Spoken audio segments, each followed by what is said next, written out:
What's up, everybody? Damon here, and in today's gaming news, Xbox says it's not their fault the ROG Xbox Ally X cost so much. Square Enix is still unsure whether or not the third part of the Final Fantasy VII Remake will feature turn-based combat, and details on a Resident Evil 0 remake have reportedly leaked. This is your Daily Fix.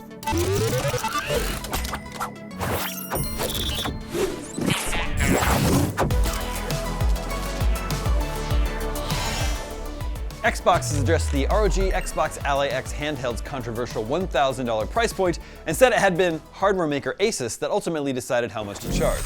While released as Xbox-branded devices with access to your Xbox library and Game Pass built in, the $600 ROG Ally and $1,000 ROG Ally X are ultimately ASUS-made handhelds, and ASUS set the price. That's according to Xbox President Sarah Bond, who told Variety that ASUS had used its, quote, insight into the market, into the feature set, into what people want to determine the ultimate prices of the devices. Despite the price, response to the Ally X in particular has been positive. We called it the new handheld gaming PC to beat in our review, though noted that its cost was the elephant in the room. With the handhelds now available, Bond has suggested that sales of the devices, at launch at least, had not been impacted by concerns around its cost.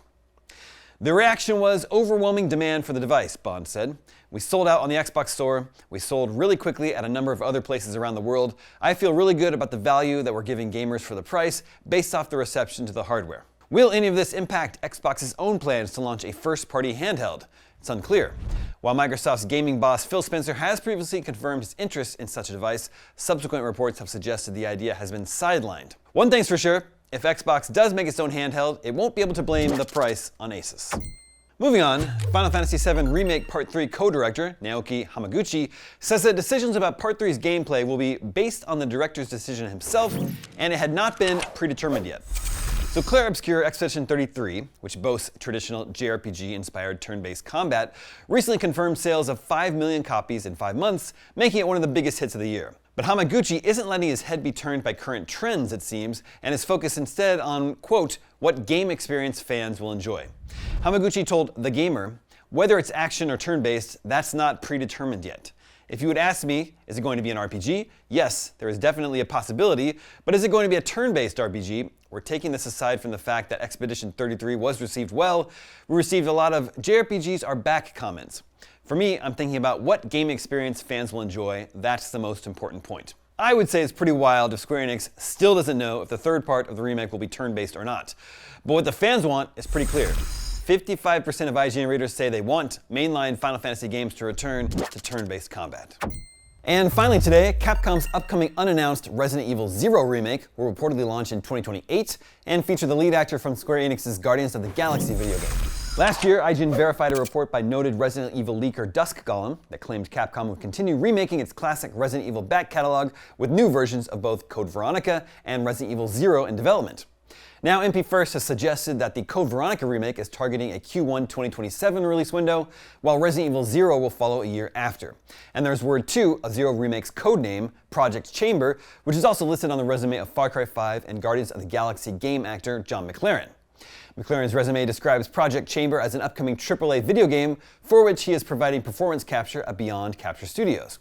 The codename would be an obvious nod to Resident Evil 0's Rebecca Chambers, while MP First notes that Beyond Capture Studios was previously used by Capcom for both the Resident Evil 4 remake and Street Fighter 6.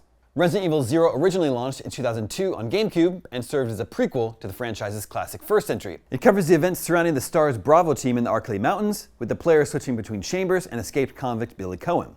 This is presumably who McLaren is playing. This remake is expected to add fresh scenes to the original game's story in a similar manner to how Capcom has fleshed out its previous Resident Evil remakes. In 0, it's reported that this will include a larger role for the conductor in the game's infamous train sequence. In the meantime, of course, Capcom is busy getting ready for the launch of next year's Resident Evil Requiem, which is set to arrive on February 27th in time for the franchise's 30th anniversary. The game is designed to act as something of a send-off for some of the series' long-running plotlines, including the fate of the Umbrella Corporation and Raccoon City. But will Leon S. Kennedy return? We'll find out early next year. And that is your Daily Fix for Monday, October 20th. If you're looking for something to play right now that helps support a great cause, head over to Humble. Live now through November 4th, grab 8 incredible games for just $14.99, including Atomic Heart, V-Rising, System Shock, Story of Seasons, Pioneers of Olive Town, Cryptmaster, Pharaoh: A New Era, Hotel Renovator, and Caravan Sandwich. I'm Damon Hatfield, and for all your video game news, stay tuned to IGN.